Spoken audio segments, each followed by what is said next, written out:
Hello, Gaston County. Welcome to episode number 172, if you can believe it, of Gaston's Great, a podcast highlighting some of the great things happening in and around Gaston County. I'm your host, Stephen Long, and we're coming to you once again from the international headquarters of GSM Services right here in downtown Gastonia. We have another great guest today. I'm very happy to have Jennie Stultz on the podcast today, who is a woman of many talents and been involved with many things, most notably as a former mayor of Gastonia, past executive director of Gaston County Education Foundation, among many other community-focused endeavors. Jennie is a longtime friend and someone committed to our local community. I'm looking forward to hearing about her leadership and community journey. So, Jennie, it's great to have you on, and welcome to the podcast. I'm delighted to be number 172. Well, we got you here as fast as we could. That's all right. It was worth waiting for. Absolutely. So, Jennie, the first question we'd like to ask for our listeners is simply, just tell us a little bit about yourself, anything you'd like to share, and then we'll get into your leadership and community-focused journey. Well, I think a lot of people really don't know my original background and how I got started. Okay. My dad and granddad started one of the first car dealerships here in Gastonia in post-war. Okay. World War II.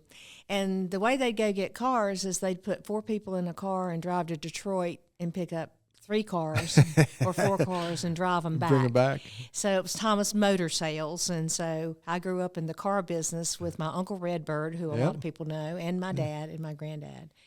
And so I was a post-war baby.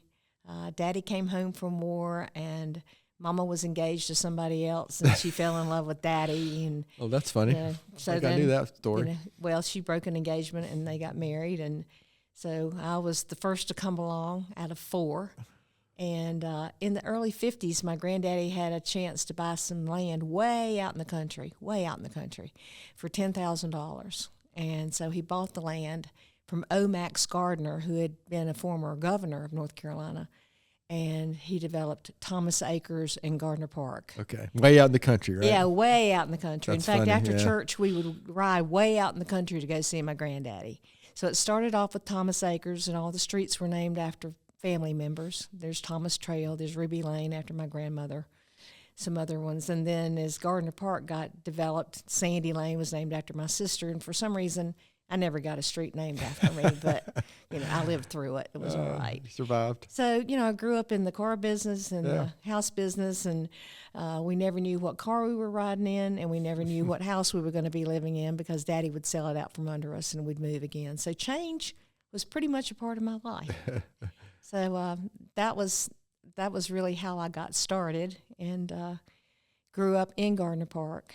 And was a Gardner Park kid and ate off the lunch trucks that were building houses. And well, listen, I grew up in a great neighborhood. I grew up at Sherwood Elementary, Greer Junior High, Ashbrook, and man, when I went to Ashbrook, I developed so many friends that lived in Gardner Park. Yeah. And spent a lot of time in Gardner Park. In fact, my wife grew up on Leaf Smoke Drive, Jason Drive, and then Leaf Smoke Drive. So I guess that was officially Gardner Acres, That was Gardner Acres. Right. Because ironically, in 1964, I had really had a crush on this really shy guy named David Stultz, and he never would ask me out. And so finally I asked him out, and I asked him to go to the Shrine Bowl football game with me because my daddy was a Shriner. And so it was a big deal, and we went to the Shrine Bowl football game, and my daddy died of a heart attack that day on our first date. Yikes. And Daddy was 41. And I was 17. I had a 14-year-old sister, an 8-year-old brother, and a 5-year-old sister. So my mom was left as a 40-year-old widow with 4 young children. So 6 weeks later, my granddaddy died of a heart attack. So the whole development company was gone in 6 weeks' time. So my Uncle Redbird, who loved cars, was stuck with developing land. And so Gardner Park basically ended at the end of Gardner Park Drive, and then Gardner Acres began. Yep. So that's where that started. Yeah, interesting. Yeah, gosh, I didn't know that. That's it's a lot to grow up a little faster than maybe you had to, huh? Well, that was a lot of what molded me, I think, as a person that a lot of people don't know. Well, so what about the story with David after?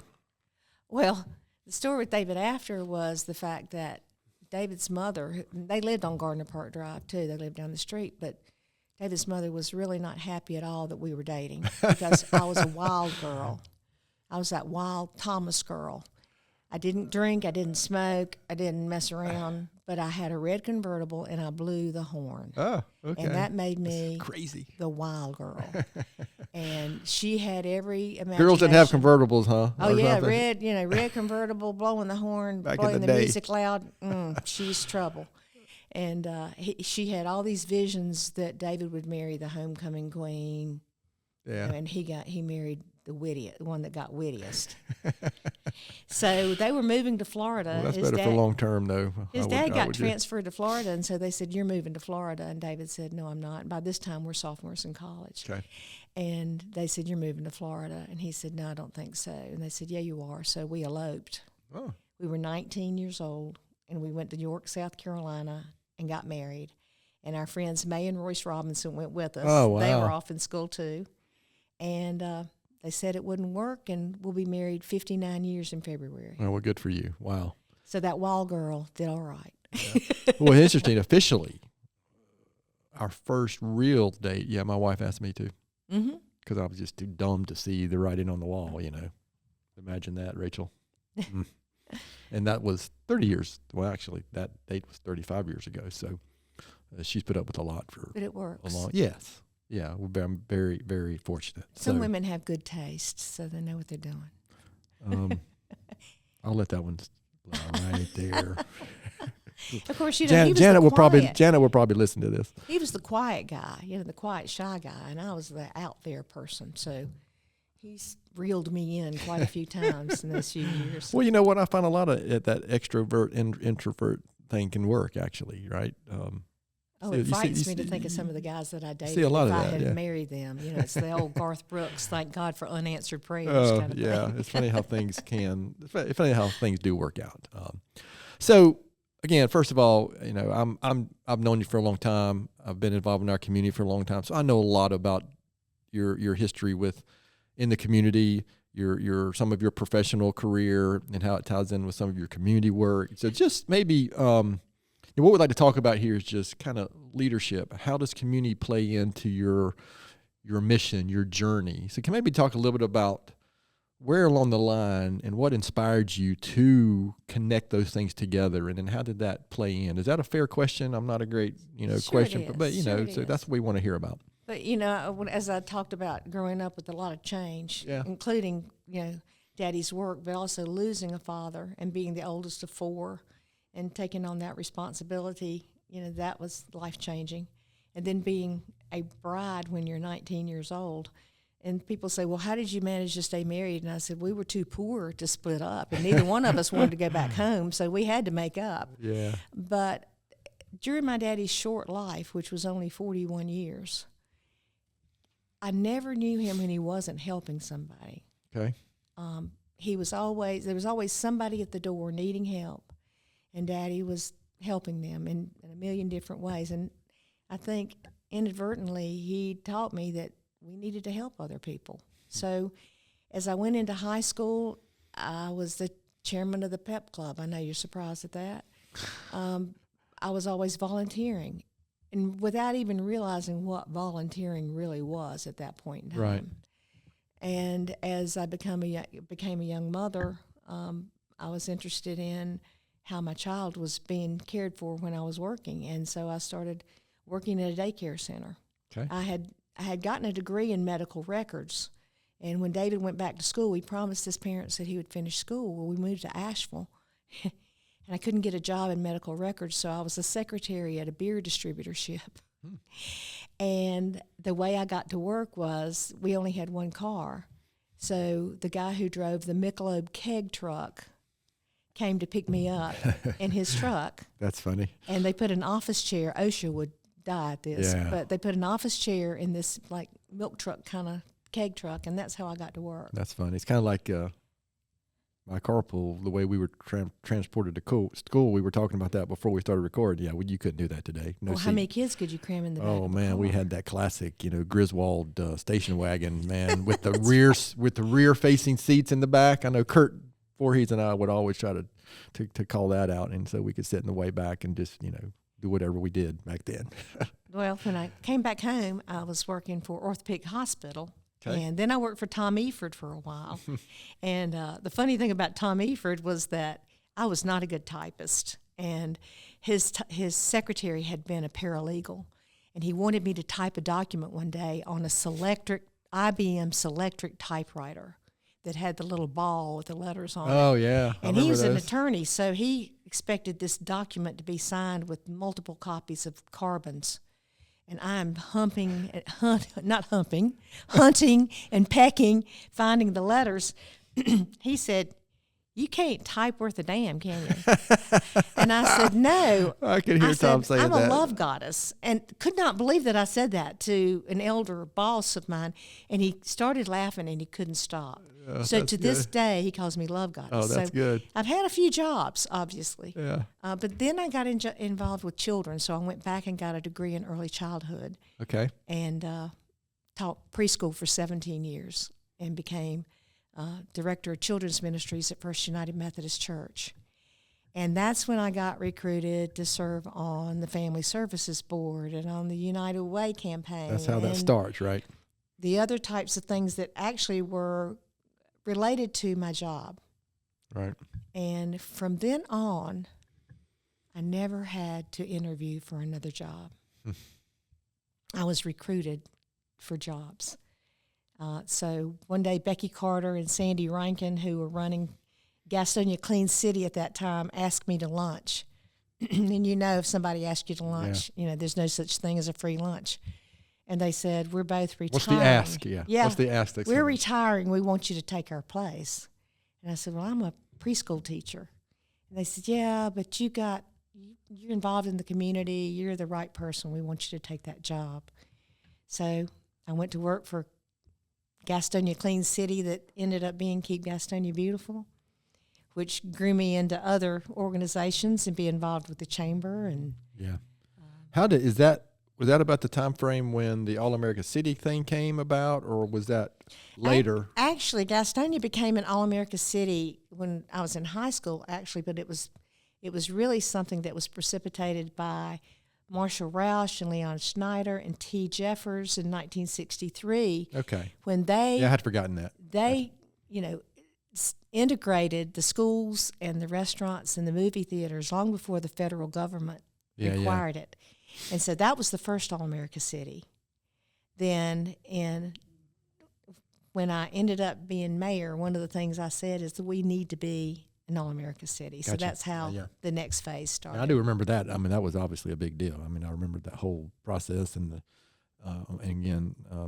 what a big deal that was. But before we move on, she mentioned a typewriter. Have you ever seen a typewriter, Rachel? You know what a typewriter is? Okay. I was just curious. My husband still has one in his office. Well, one of the funny things about when I went off to college, I'm old enough that's what this was pre-computers. So my parents gave me a typewriter to take off to college with me, and I used it for a year or two. Sure. And then at NC State, we did have an on-campus linked computer system. That was the first one ever at NC State. It was an engineering, connected system. You probably had a floppy disk at some point, yeah. And then I got a Radio Shack, something, and we had the big 5x5 or whatever those were, floppy disk. Yeah, that was. I thought I was hot stuff, right? Oh, you were. You were carrying your whole life in this little card. Yeah, I mean that's funny to think now, and then what we have in our pockets now compared to that. So yeah, because we were some of the first people in Gastonia to have a television set. Oh yeah. And the screen was like 12 by 12 or something like that. Yeah. So, all right. You touched on a good bit of things. So who or what inspired you to make that link? And so when they sat down with you at lunch that day, I mean, I'm going to assume that kind of sent you on a journey toward being mayor later, I would assume. So how did, what got you, what kind of said, this is what I want to do. Community is important. Or was it just the volunteering back in high school and that was part of what you did? Unbeknownst to me, it was it was a track that I was taking that I didn't know that I was on. Sure. I think that happens more often than we think. Yeah, and you can identify with this. Sometimes you end up being the person who gets tagged to serve on every nonprofit board. Sure. And every fundraising campaign. And so I got involved with so many different things because I had so many interests. Yeah.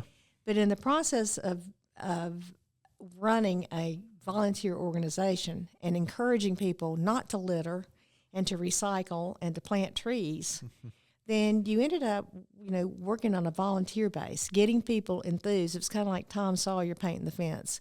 You had to get people enthused about picking up trash or recycling or doing any of those environmental type things. So I spent a lot of time in schools, a lot of time doing public programs, just talking trash. And so in doing that, I didn't realize what I was doing, but I was sending a message out about caring about your community. Yeah. And as that happened, and then I got more involved with city activities because the city manager would think of something else that I needed to do because we were the happy folks. If we made a report at city council, we were the good folks. We were bringing an award or some kind of recognition or bringing volunteers. So, then when Sister Cities came along, I ended up finding that I was doing Keep Gastonia Beautiful and Sister Cities and community involvement. And so through the city, I was doing a lot of work. And people actually didn't look at me as a city employee. They saw me as a nonprofit director, which I was. But I burned out. I just flat burned out. Oh, that's easy to do. Doing all that at the same time. And so I just decided that, my city work had just burned me out and I needed to look for something else. And Loretta Dodgen and Melinda Lowry called me and asked me to come work for them.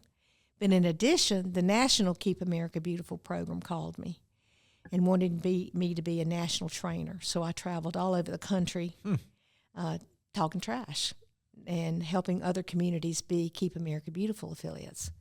So I was doing all that. That was all working pretty well. And I got a phone call one day to go meet with some members of the chamber, some community leaders.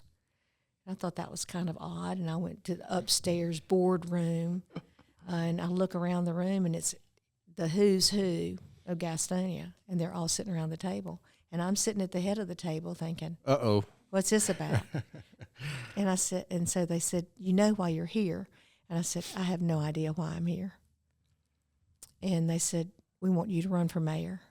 And I said, well, for some reason, you may not understand. Is it of Gastonia? Yeah, I said, I'm a preschool teacher, trash lady. Yeah. I mean, that was my track. And I said, you must have me confused with someone. And they said, no, we want you to run. And Jit Garland had been our very beloved mayor we had loved for so long, and he had lost an election. And so the person that had filled his space was in office at that time, and this group said, we want you to run for mayor. And I said, but I'm not a politician, like everybody says. Yeah. But they said, that's why. That's why. You don't have any other motive other than to do something good for the community. Yeah. So I said, just like anything else, I said, well, I'll give that a try. Sure, I'll give that a try. Well, interestingly enough, every child that I had taught in preschool was old enough to vote. Oh, that's interesting. And every parent and every person I'd picked up trash with or planted a tree with or whose board I sat on knew what I stood for. I didn't have to sell myself as a person. They knew who I was. So people that were watching campaigns watched mine happen because I was right in the middle of it. But people said, you should have seen the momentum that was built by the people who wanted you to be mayor. Yeah. And as I ride by Martha Rivers Park, and I remember holding a fire hose with a prisoner from Dallas, making that rubber flooring on the Martha Rivers Park together in my Mayor Jennie shirt. Those are the kinds of things that happen. So it built the momentum of being proud about your community. So that was my whole mantra, a vote for city pride. Yeah. And that's how it happened. And yeah, it's interesting to me. Yeah, so many things happen that way, right? I mean, people ask us often, not often, but occasion about, well, how did your business go from this to that? Or why did you do that? I said, well, actually, we just do things. Everybody wants to hear that there was some grand plan, that we planned this years ago, and step 1, 2, 3, and all these things happened exactly like we planned out. That's not how most things happen. It's just people caring and doing things. That's how community things happen. And it's people's expectations too, and then they look to you with their expectations, and that's what was so surprising to me. And I can remember radio stations in Charlotte said, some crazy woman over in Gastonia thinks we're picking on her over here on these radio stations, which they were. They were, absolutely. In fact, they were. Your brother was one of the ones that said, get that guy on Fox off, the weather guy, Mark Mathis.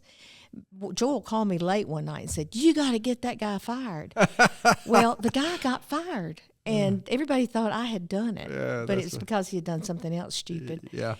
But the whole idea was that people started feeling proud about their community, and that's how the All America City thing started. Also, that's something that just doesn't happen overnight either. It takes time. I mean, I think we're still feeling the benefit of that today, actually. Well, and the interesting thing about All America City was that it doesn't tout being the most perfect city. Oh, sure. To be in All America City, you have to tell 3 critical issues that are going on in your community that the grassroots community has worked to solve. Nothing that government has done. It was something that the grassroots community had done. So we told the story of the Greater Gaston Boys and Girls Club and what it was doing for young kids. We told the story of the Literacy Council, and we took a new reader who had just learned to read. And then we talked about the community watch programs and how we were taking care of each other. Now, the first year we went was in 1997, and we did not win. And Barbara Voorhees and I had to go to bed after that. We were so depressed. But it wasn't our time. Yeah. Because when I got elected in 1999, 6 months later, we were walking up Main Street as an All-America City.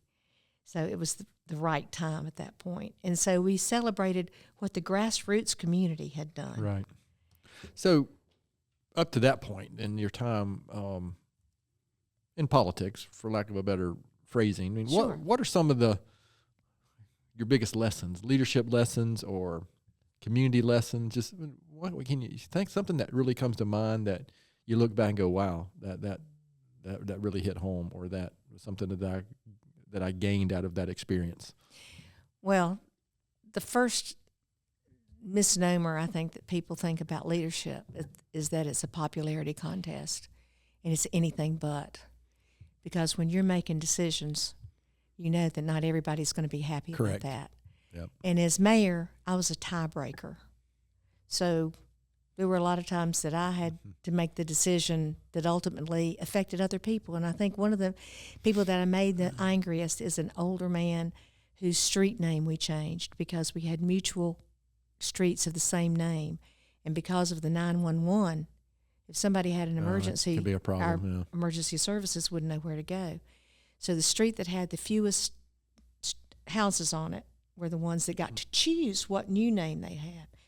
And that man came to city council and cussed me and carried on and said, I don't want to change my checking account. I've lived at this house for 47 years, but we changed the street name.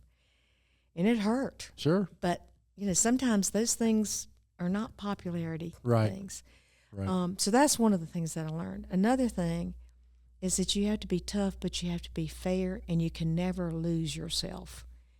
And a lot of people said, well, what were some of the best things you ever did when you were mayor? And I said, the best things I ever did when I was mayor are things that people will not know. The people that I was able to help, and this is my favorite story that I will tell now because I've been out of office 14 years. There were people who actually came to City Hall who couldn't pay their electric bill. They just couldn't. They didn't have the money, and so they came. Well, my office was upstairs. So by the time they worked their way upstairs, they were pretty strung out.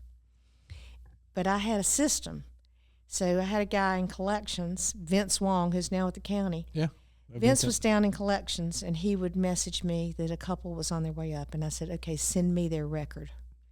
So I would have their record in my hand, and I would see that they had paid their bill just about every time. They had just fallen on hard times. So they would come in my office and I would sit with them and they'd say, we just can't buy our medicine and pay our electric bill. And I said, well, let me run this again. Let me see what this says again, because we're going to run farther back, maybe 2 or 3 years.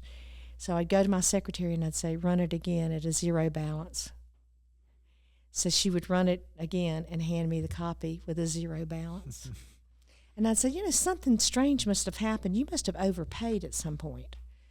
I said, a few years ago, you might have paid twice in 1 month. And they said, oh, no, we're very stringent about how we pay our bills. I said, but maybe 2 or 3 years ago, you might have had a good month, but you must have double paid because you have a zero balance.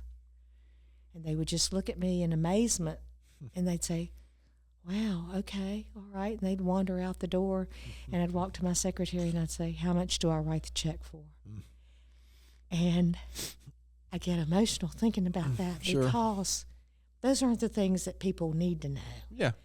But because I was in that particular position, you were able to. I was able to because they had been diligent about paying their bills. I mean, there were people that, fell off the map a lot that didn't get that kind of sympathy. Yeah. But those are the kinds of things to me that were some of the most important things. Yeah, my experience in the community too, and even here at our business is there were people, there's a super small percentage, I mean super small percentage, that will take advantage of that goodwill. But you can't let that small percentage keep you from doing those things that you're talking about, right? And we do, and we try to remember that here. We even have an occasional customer or organization I'm involved with will try to take advantage of the system or what we're trying to accomplish. But so many times I've seen people get frustrated with that. I say, you know what, you can't worry about the 1 out of a 500 and forget the 499 that we're helping. Well, we could do another whole podcast on the homeless issue and all that too, but we won't. Yeah, right. There's not enough time in the day. Right. So, listen, I appreciate you sharing that. Because we do have these lessons. It's been so long that I feel like I can tell that story now. But my husband would say, the little bit of money you make being mayor, do you realize you give it all away? And I said, do you realize how much joy that gives me? Yeah. You know what? It's okay. I've learned that too. I think when I was younger, I was almost like, well, we shouldn't feel good serving the community or serving others. It's okay. It's okay to feel good doing that. And I think that's what we're charged with. You mentioned sometimes it feels better doing it in secret. Yeah. You mentioned First Methodist Church, right? Yeah. I've been, 27 years I've been a member. My wife and I have, and kids grew up there, and that's that being a downtown church. That's what we're charged with, right? Is doing those things. Well, I believe our mission field is right outside our door. Yeah, I absolutely agree. Absolutely, I think the Literacy Council. I was chairman of the Literacy Council when they negotiated with the church to build the Literacy Council in the old Wesley Center. Not only was I chairman of the administrative board, but I was chairman of the Literacy Council at the same time. So we negotiated that out. Oh, that's interesting. Yeah, it's so many connections, right? When you talk about those type of things. So, what about post being mayor? What are some of the things you've been involved with? I don't know the timing of the. I know you were instrumental with the Education Foundation. Well, I was, but being mayor does not give you a salary. Oh yeah, I know. Yeah. I mean, it gave me enough to pay people's electric bills and get my hair fixed. But after I was mayor, during the time that I was mayor, I was still working for Keep America Beautiful and traveling. I was still the Education Foundation director. I was the director of the Education Foundation for 20 years. Wasn't that when it started too, though, or am I wrong about that? No, it had started a few years prior. Okay. But it had been basically operated by Gaston County Schools Administration, but it was a freestanding nonprofit. Okay. I didn't work for the schools, but I raised money for the schools. Understood. So it's through an Education Foundation, Keep America Beautiful. My good friend Martha Burris and I started a consulting business called Leading by Design, and we did facilitations for elected officials. We did retreats. We did strategic planning. We did that. And then I had another job. Doing something else. I don't remember, but I had 4 jobs at one time. Yeah, you've facilitated a couple of strategic planning sessions with nonprofits. I've been on their boards. Sure. Yeah. Over the years. It's been a few years, but yeah. trying to think. Community Foundation, maybe, was that the last one, or United could have Way? been United Way. I think it was United Way, United Way. actually. Yeah. So, well, speaking of the Education Foundation, I'm actually on the board now. Yeah, wonderful. And we actually have a board meeting today, actually. Well, what's wonderful about that is that, I had that position for 20 years. And when I knew that I was going to retire, I decided that when I turned 70, that I wasn't going to get a paycheck anymore, that I was going to decide to retire. And so I told the board that I was going to leave.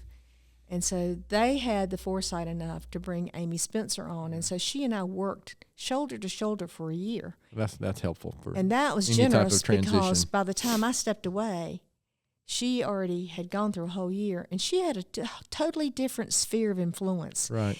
And that's what I was proud of, is the fact that, I had my sphere of influence. But when you pass on something that's special to you, you pass it on to someone who knows, who has another sphere of influence, who's going to grow it. And she's just done gangbusters, which thrills me to death. Plus, we had a lot of fun working together. Yeah, and she's been on, I can't remember which episode it was, but she's been on talking with us about the Education Foundation, too. So, yeah, it's a great organization, obviously well known for mostly for the big event that's in the spring. I just dreamed that up one day. I was watching Jeff Foxworthy, and I thought, I wonder if we could do that for Gaston County Schools. And, we organized it, but I had no idea what the sound level was going to be that first night. And Jennie's talking about, are you smarter than a Gaston County fifth grader, which is, if you've never been, you will know, you go once and you'll know immediately what she's talking about. Yes. When we started giving out earplugs to everybody that showed up, the day that you showed up dressed like Darth Vader, I was worried about somebody dangerous coming in because you were in a mask. I remember walking up to you and approaching you. You're not supposed to do that on school property. Yeah. But it worked out great. Yeah, it was fun. And that was the Gaston's Great. That was when we recorded the Gaston's Great. Exactly, because Jesse was the MC that night. Yeah. Yeah. That turned out to be when you're an old rat in the barn, you can think back to lots of different things and remind people of things maybe they don't want to remember. But you talk about the 4 jobs that I had and post-mayor. That was traumatic for me because I stopped everything at one time. Okay. And I spent a lot of nightgown days. That's what I called nightgown days, where I was just sitting there and I didn't have an office to go to any longer. And I was just there. And I thought, what am I going to do with myself? What now? And so I told David, my husband, I said, I need a sabbatical. And he said, what do you mean? I said, I need to go away for a month. He said, why? I said, I need to reinvent myself. And he really thought I had lost it. But I had picked out a little place on the Mobile Bay, a little town called Fairhope, which is my favorite place. And I rented a cottage, and I went there for 1 month just to pray and read and write and go to Rotary down there and just reinvent myself. And I told David, I said, when I come back, I don't know that I'll be a different person, but I think I'll be a better person. And I just reevaluated my life and wrote a tremendous amount. It probably will be a novel one day, but a lot of people are going to have to die first. But in doing that, I started thinking about the people that I was grateful for. And I started making a list of all the people that had inspired me in my lifetime, including children that I had taught in preschool, or my Sunday school teachers, or people that I really cared about. And I wrote down about 86 people. And every day I'd write 5 or 6 thank you notes to those people. And I'd mail them. Because I was reading too many obituaries where I'd say, I never told them I loved them. I never told them how I felt about them. And so I wrote 86 thank you letters while I was there. And when I came back, I was a better person. And it gave me an opportunity to reevaluate what I wanted to do in the community. And I came back a better person, and I was recharged. And it's the best thing I ever did for myself. Yeah, I think I've been fortunate to community. I've been fortunate to meet a lot of mentors. And what you just described is something that I've read a lot about. And I've done a little bit of that, not to that scale of thinking individuals, but man, before you know it, it can be too late, right? I mean, so it could be too late. Yeah, and then the second piece, what I heard you talking about is that reinvention. I think my experience is that it's okay to do that. And if you're fortunate enough to live long enough, I think you actually might reinvent yourself multiple times. And I think so. And can, because, like the person I am at 55 versus say 25 before marriage and kids, college, high school, I'm a completely different person. I view the world differently. My definition of success is different. What I'm doing day to day is different. Even here, I've been fortunate enough to be able to do different things and reinvent myself, community, church, whatever, right? And so I greatly appreciate you saying that, because I don't think I've heard anybody on 171 previous episodes really talk about that specific thing. So that's something that, you know what, if it's okay for Jennie Stultz to reinvent herself, then it's okay for anybody else to do that. It takes a lot of guts to do that. First of all, to convince your family that you're going off for a month. And David said, well, I'll just hang out with you for a few days. And I said, no, I'm doing this all by myself. I was in a town where I didn't know anybody. And so I had to do that. Yeah. I had to be introspective. But, And did you go by yourself? I went just by my. Well, David drove me down there because he thought I was going to be staying in a van down by the river. I mean, he really did, because I remember packing my stuff, and he said, "You need to take a gun." I said, "Do you think I'm staying in a van down by the river?" And so we go driving up. He drives me down there, but I had a plane ticket for him to go home, and we drive up to this beautiful house on the bluff overlooking the Mobile Bay, and this precious little cottage, and this family with their dogs and their kids come out, and David said, "I think you're going to be okay." Oh, that's good. And so I put him on a plane, and I spent the rest of the time on my own. Oh, I think that's terrific. Yeah. Well, and and another thing that I do intentionally is when I really care about somebody, and the other person that I know that does this is Natalie Tyndall, and Natalie says, "Jennie, I want to be you when I grow up." And I said, "But Natalie, I want to be you when I grow up." But Natalie shares that joy, and when she cares about you, she makes no bones about telling you that. That's true. And I do the same thing. And I think of people that we have lost in the last few months, and when I find out about it, I say, "Oh, they knew I loved them." And yeah, that's important. Yeah, and well, of course, I think of Teet, who we just lost today, and I spent a lot of time visiting him and sending him Father's Day notes and those kinds of things, because he was my father figure. My dad had died, my uncle had died, and Teet was the one who kept me in line and would question me, and he was madder than the devil when we rebuilt the Garland Center, the old courthouse. It had burned. He and Bob Adams came into my office when I was mayor, and they were mad as wet hens. They both had on little pork pie hats. And they came in, they had all these notes written on a little square envelope. They'd had breakfast together. And they were telling me all the reasons why we shouldn't rebuild that old building, that old burned out building. And I said, well, first of all, we're going to get historic tax credits, and we're going to get some money to build it. Well, anyway, you're not supposed to be doing it. And I said, well, we're trying to make it easier for people to do business with the city and come to one place. Well, that's still not good enough. It's an old building. It needs to be torn down. And I said, well, and then another thing is we're going to name it after Jack Garland. And they said, okay, well, have a good day. That's pretty good. Well, for our listeners, we're recording this, October 22nd, and right before we started recording, Jennie got a note from someone in the Pearson family. So, and we had a great discussion beforehand, because I've had the good fortune for 20 plus years to be able to sit occasionally with Teet and Joe at Rotary and just listen and learn a lot, and served on some boards with him over the years as well. So again, I appreciate you bringing that up, because those, gosh, I don't want to overstep myself, but those icons, those people that I've grown up seeing, including you, seeing how you, what's the word? I use this phrase in other podcast episodes is, y'all were just homers for Gaston County. You want what's best for Gaston County, and you do things to try to make the county and our community better. And that's required. You got to have people doing those things in our community, or it's just the same old.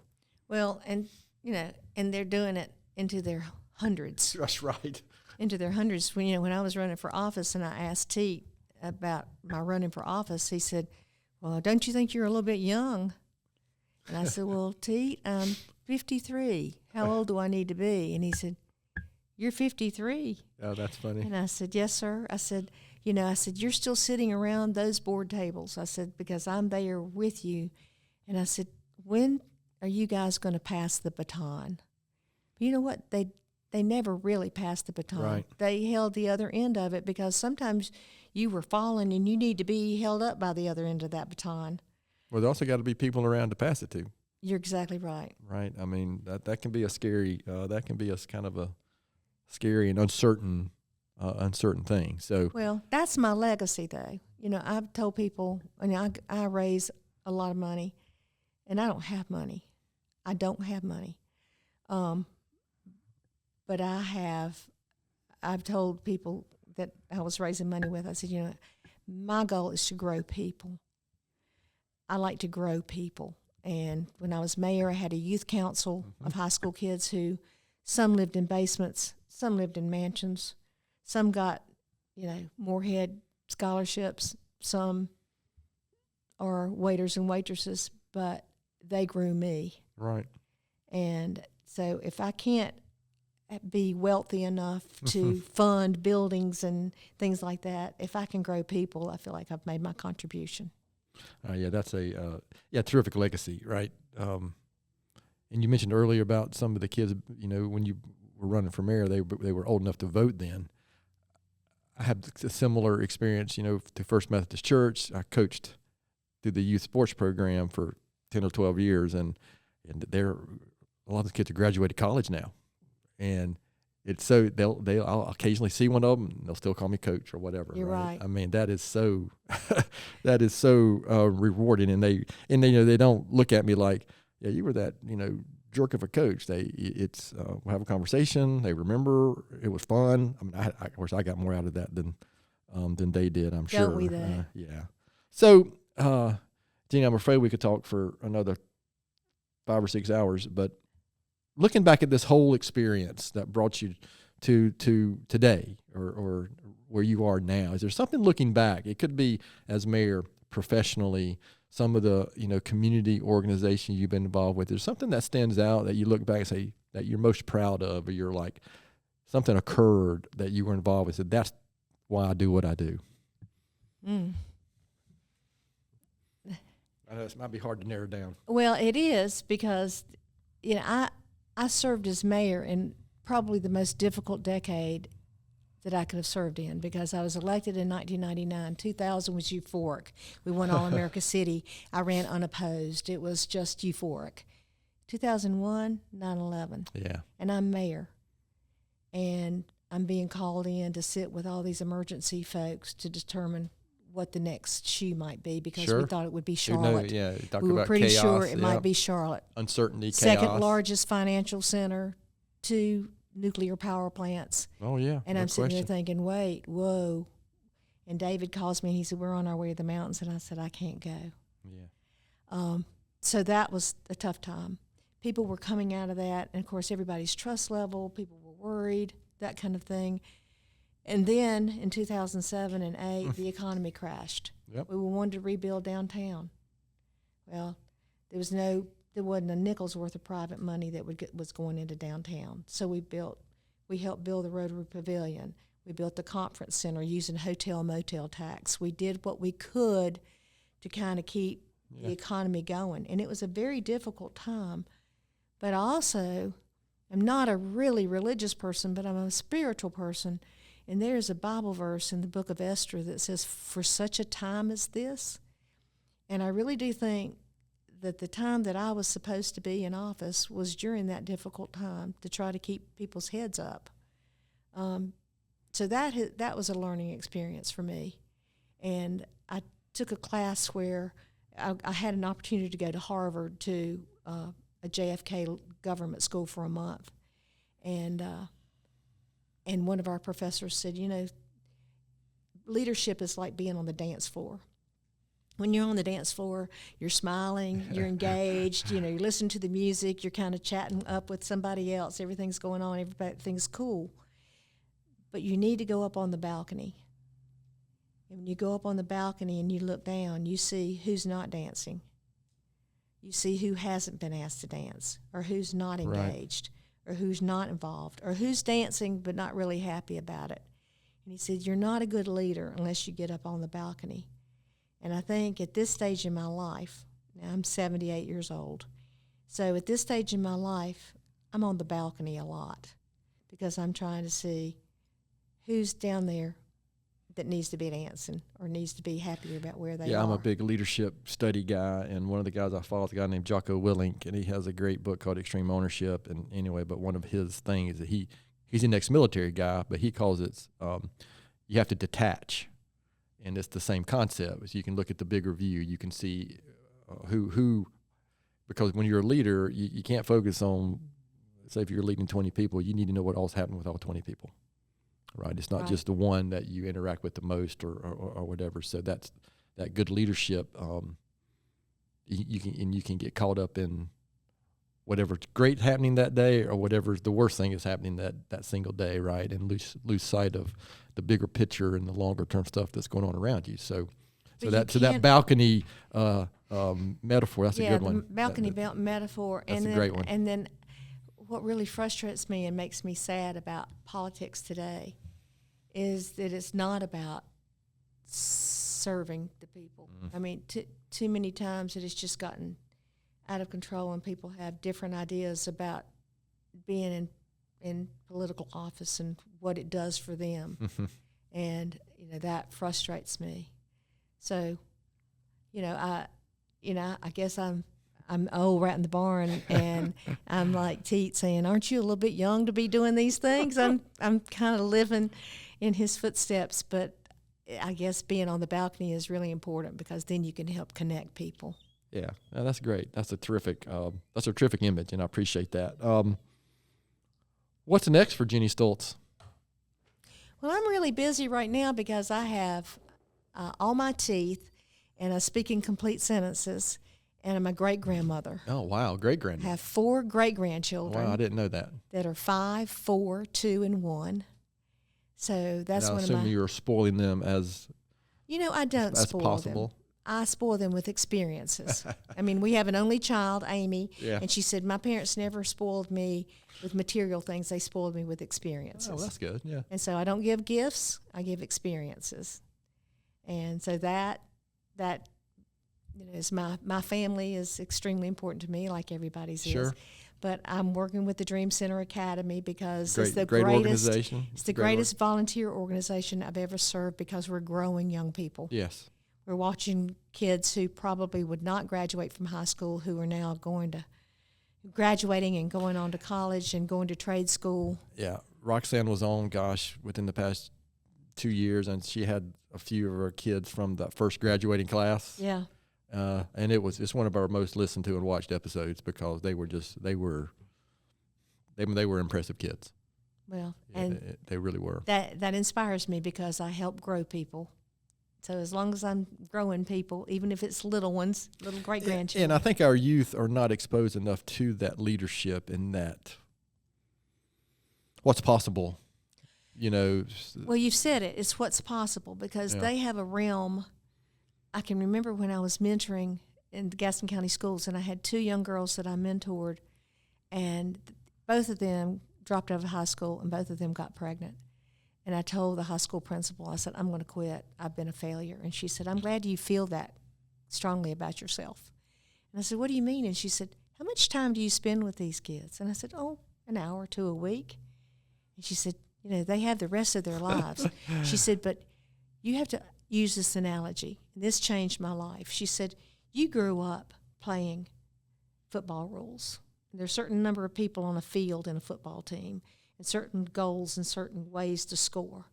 But these kids grew up playing basketball rules with a different number of people on the court and different ways to score and different ways to succeed. You cannot walk on a basketball court playing your football rules. Interesting. Wow. And by doing that, that's pretty profound. When you want to change a young person and they have grown up with basketball rules, it's really not fair. Now, you can open the door to some football rules, sure, and they can take them or leave them, but that had a lot to do with it. That's that classic, what I don't know how to describe it, but that kind of projecting our own experience on others and expecting them to just understand. And well, what do you mean that? How your experience is not the same as mine? I can remember people saying to me, how do you know about being poor or being hungry? And I said, we were poor. Yeah. We were hungry when we were in college. Yeah, that's interesting. Gosh, there are some questions I want to make sure we cover before we finish, but is there anything that I haven't asked that I should have asked? Anything you want to make sure you say? Of course, before we finish, we'll give you the last word before we close this episode out. Your last limited word, because we don't have a 5-hour, we have a 5-hour time limit, Jennie, but anything that I haven't asked that I should have asked that you want to make sure we cover? Not that I can really think of. I think you picked me clean. All right. So remembering this is we're trying to share reasons why Gaston County is such a great place. And so from your perspective, what the overall just broader sense, why would you say Gaston County is such a special place? Well, it grew me. This county grew me. There were people who believed in me and expected things of me that I didn't think were in me. My high school history teacher was Helen Marvin, and I was not a good history student, and because I was in love with this guy sat next to me. But as an adult, she kept saying, "You've got to promise me that you'll run for office in my lifetime." And I said, "Helen, I was not a good student." She said, "You've got to promise me you'll run." Interesting. And Fred Smyer was my Sunday school teacher, because I grew up at First Presbyterian, and he would write me letters to tell me how much he believed in me. There were people who believed in me when I didn't believe in myself. Right. And I think that's one thing about Gaston County, is that we believe in each other. And along the way, there were a group of people around a table that said, "You need to be mayor," that I never imagined, and it was never on my radar screen. So I think that's one thing that we do believe in, is growing each other. And that's why that sculpture is out there in front of the Rotary Pavilion that tells a story of a textile mill, and then a group of people that are passing on wishes that are in a little girl's basket that float around through that park that say perseverance and truth and faith. All those things are just a composite of who we are. Right. And the people like you and Joel who come back home, you could have gone anywhere in the world. There were the Efer family, the other families, the Pearsons, that have all come back here, that all of us come back and invest in our communities. Is what makes Gaston great, is that we're willing to invest, not necessarily monetarily, but through our faith and through our service and through our belief in each other. Wow. Maybe we should drop the mic and stop the podcast after that. Gee, that was terrific. But a couple more. I can pass the collection plate. a couple more questions. So this is a question I like to ask of our guest. Knowing what you know now, what advice? There might be some 20-year-olds listen. So what advice would you give your 20-year-old self? Well, I had to think about my 20-year-old self. My 20-year-old self was married, working in a beer distributorship so that my husband could finish college, so that I could finish college at the age of 31.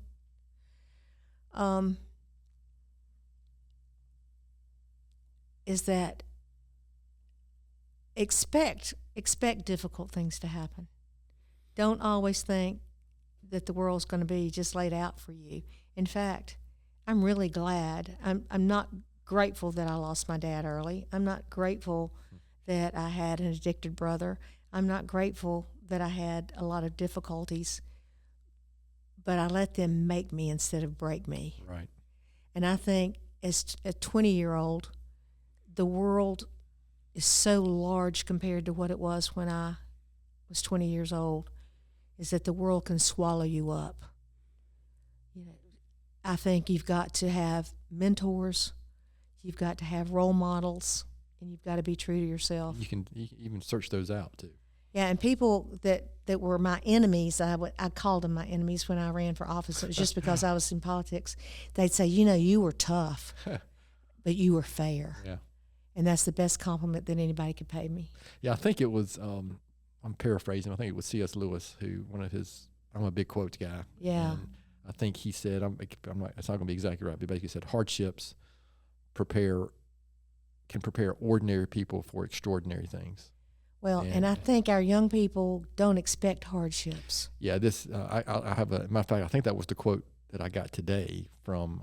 I subscribe to multiple little daily things. I read your post. And well, thank you. Your messages. One I think today's was from C.S. Lewis, and so the topic this week from that one is resiliency, and I do think there's a resiliency opportunity we have with young people today. I think young people think a lot of things are temporary. If this doesn't work, then I'll try something else. If this marriage doesn't work, I'll try something else. If this job doesn't work, and although I think young people tend to like move on more, as long as they're moving on and moving up. That's fair. Progress, some type of progress. So you mentioned mentors. So is there someone, or it could be more than one person that, looking back, who really made a big impact on you professionally, leadership, community perspective, someone that, I mean, you've mentioned a lot of people already. So you may be somebody you've already mentioned. But they're obviously the father figures, that World War II group, the group of 24 were all my father figures. And I think today they're gone. Yeah. But ironically, the one person that I think about that has inspired me the most was a little girl who was in my youth council, and she was Hispanic, and I wanted her to be on the All-America City team because she was part of the group that worked with teenage dropouts. They were working on that, and she was just a little spitfire. And so I said, I want you to go on the All-America City team. And so she came to my office the next day, and she said, Mayor Jennie, I can't go. I can't be on the team. And I said, why is that? She said, I'm not documented, and I can't travel. And I said, okay, so what can we do about that? And she said, well, I don't know. And I said, well, let's work on it. So I called Sue Myrick, and I said, I need to get this kid documented. What do we need to do? And so long story short, she became documented. She graduated from UNC Charlotte. She's a flight attendant, and she's married to a maxillofacial surgeon. But she couldn't go to school because she didn't have the money. Her daddy was a shade tree mechanic. Her mother was a maid. They had been coffee barons, but the drug lords were going to make them ship the drugs in their coffee and said, if you don't do it, we'll kill you. And so they escaped. Another thing we have no perspective on. Well, this child persevered, but she inspired me so much. Sure. That's resiliency. That I just think, she was a dreamer, but she did all the right things to make it happen. And I call her my Hispanic daughter. She calls me her gringo mother. But when I was talking to a friend of ours, David Ratchford, one day, and I said, I got to go. We were raising money for hospice. And I said, I got to go help this kid write her speech. She was president of the senior class at Ashbrook. Oh, wow. Nice. And I said, I got to go help this kid, make a speech. And he said, who is it? And I told him, and I kind of told the story. And he said, what's she going to do? And I said, well, she's been accepted to Western Carolina, but she can't go. And he said, do you love her?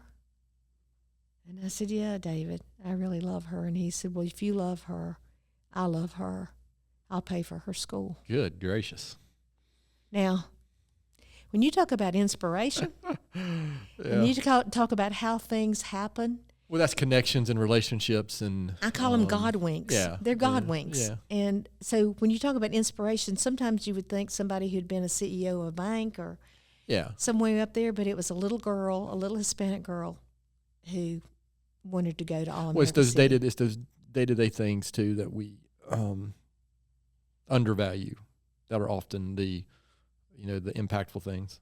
Yeah. We think it's got to be some gigantic thing that happens, but it's really not. It's either the small things, and then progress happens with the accumulation of all those small things, and that's how real impact is made, in at least my experience. But I can't go without talking about my husband, who is that shy guy that I invited to the football game, who is like a fisherman, and he sits on the bank, and I'm the lure, and I get way out, and I get over my head, and I get gobbled up, and he just reels me right that's back good. in.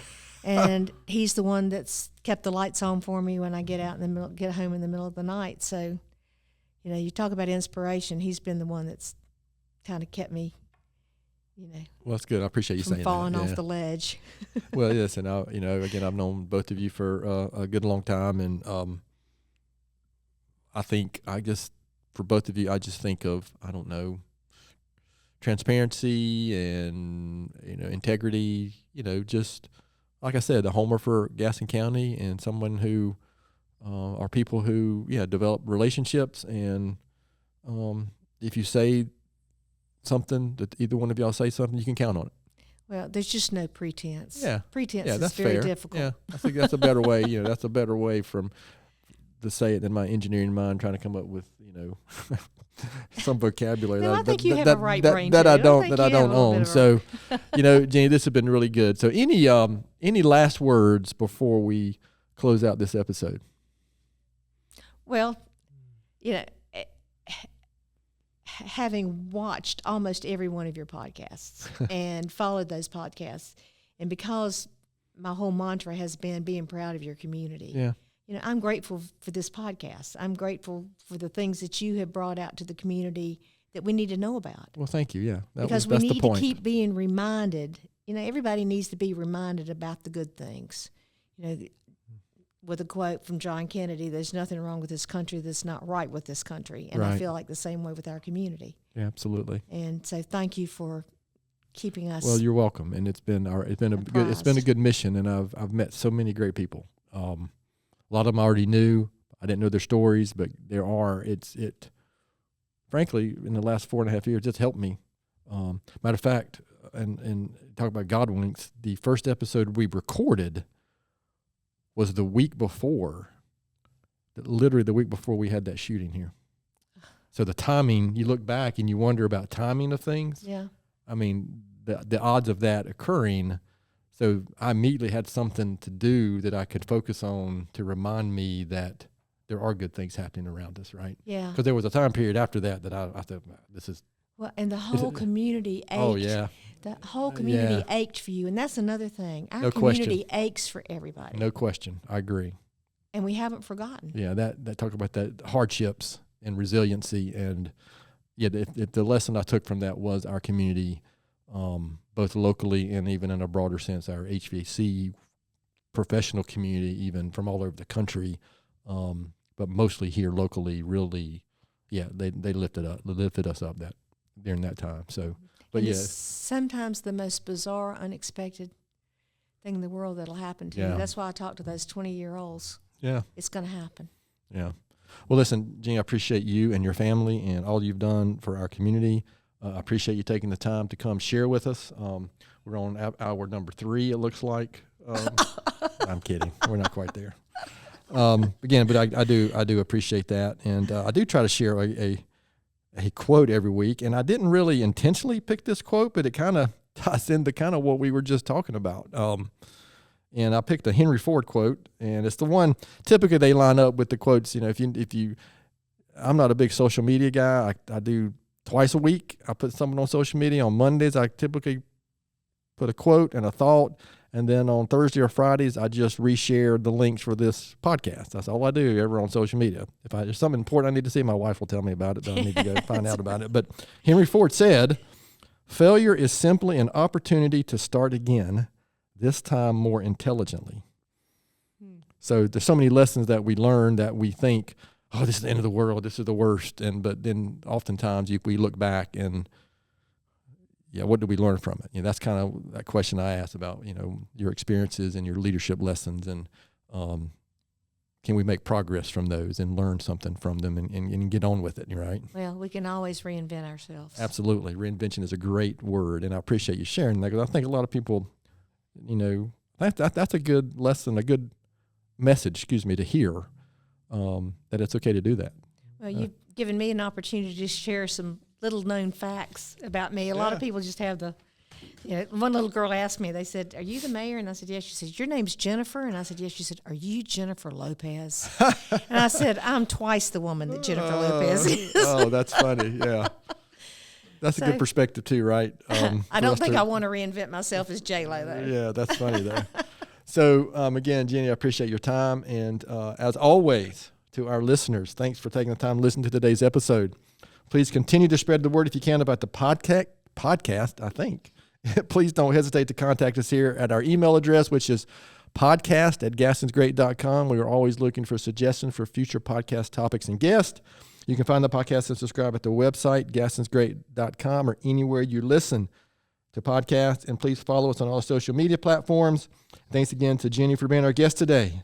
Gaston's Great is produced and brought to you by Rachel Cowart from GSM Services. I'm your host, Stephen Long. Thanks again for hanging out with us, and please keep coming back to hear more reasons why Gaston's great.